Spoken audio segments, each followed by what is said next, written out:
Hello and welcome to my review of Larsen van der Grauss. This little chap here you can get in the Kill Team Rogue Trader box set. What we'll do is have a look at the model, show you some size comparisons, and then go through all of his rules.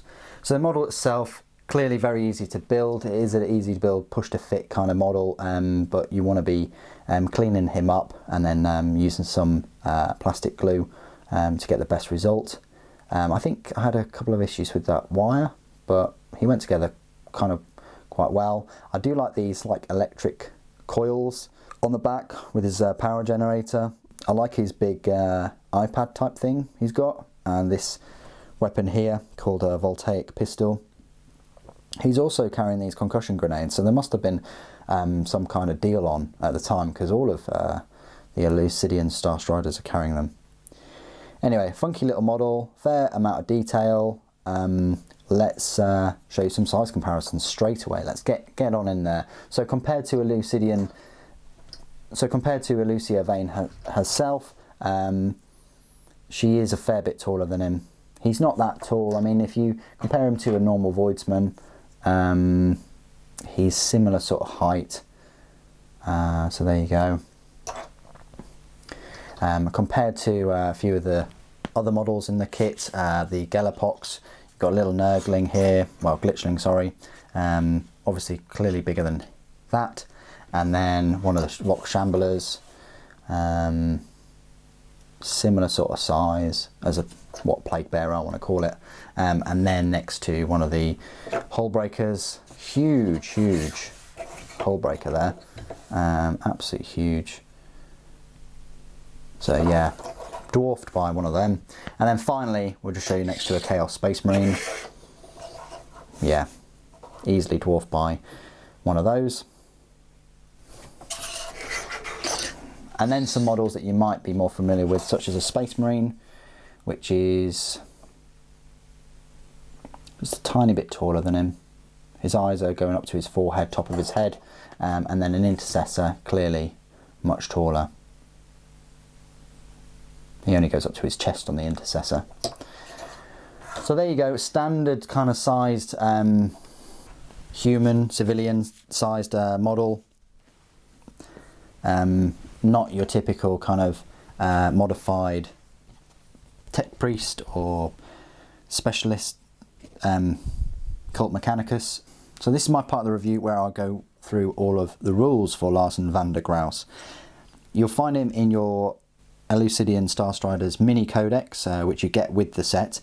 He is an elite choice, so we've done an HQ, we've done a troop choice. This is the elite choice for the Force.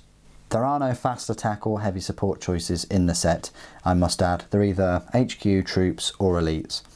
He's a power points cost of a 4 and a points cost of 22. Very cheap. He's the second cheapest after Sanastasia Minced.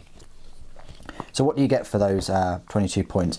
Well, his movement speed is quite normal of 6 inches. His weapon skill, ballistic skill is 4+. That's not that good.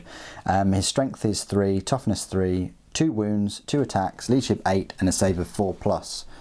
He's a single model armed with a Voltaic Pistol and Concussion Grenades. Only one of this model may be included in your army. So the Voltaic Pistol, what does it actually do? Well, it's a range of 12 inches, pistol 1, nothing new there. Its strength is 5, its AP is 0 unfortunately, and its damage is 1. Each unmodified hit roll of 6 for an attack with this weapon scores 3 hits. That's quite good, but it's still just a strength 5 pistol that can get 3 hits on 6s.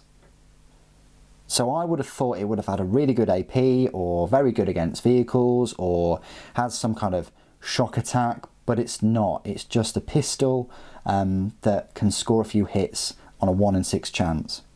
Disappointing. His Concussion Grenade, like all of them in this group, it's a range 6 inches, grenade D3, strength 3, AP 0 and a damage of 1. If the target is within 1 inch of a terrain feature, add 1 to this weapon's strength and damage characteristics. Abilities: Warrant of Trade, that just means that he can jump in any Imperium transport.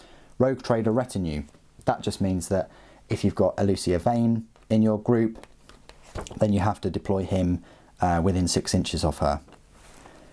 And the final ability, Voltergeist Array. This is the main reason why you'd get him. Friendly Elucidian Starstriders units that are wholly within 6 inches of this model have a 5+ invulnerable save. I would say that that's including him as well. He's within 6 inches of himself, clearly. So that's pretty decent. You get all of your Elucidian Starstriders within 6 inches. Got to be wholly within those 6 inches though, and they all get those 5+ invulnerables. Doesn't say from range, doesn't say from melee, it just says 5+ invulnerable. So I would say that's a bit of both. I would say that you could use that invulnerable save on both. You must understand that Elucia Vane does have a 4+ invulnerable save herself though, and the Death Cult Executioner has a 5+ invulnerable save herself. So you're getting a 5+ invulnerable save for the Rejuvenate, Adept and Niche's squad, and the Doggo, which I think is worth it. His keywords: Imperium, Elucidian Starstriders, Character, Adeptus Mechanicus, Mars, Infantry, Tech Priest, Electromaester, Larsen, van der Grauss. So there you go. Doesn't do the best. He's got an okay save, he hasn't got many wounds, he's very squishy, doesn't have the best weapon skill or ballistic skill, only has a couple of attacks, so no melee weapon. His pistol isn't very good either. The main reason you're going to be spending those points is to get that invulnerable save for Niche's squad and your Rejuvenate. That's it. And it only applies to friendly Elucidian Starstriders, none of your other army or force. Bear that in mind. So it's basically an invulnerable save tax, I want to call it. Anyway, what do you guys think of the model and the rules? Please do put it in the comments below. It'd be great to hear from you. Thank you ever so much for joining me today. Thank you for watching. The Emperor Protects.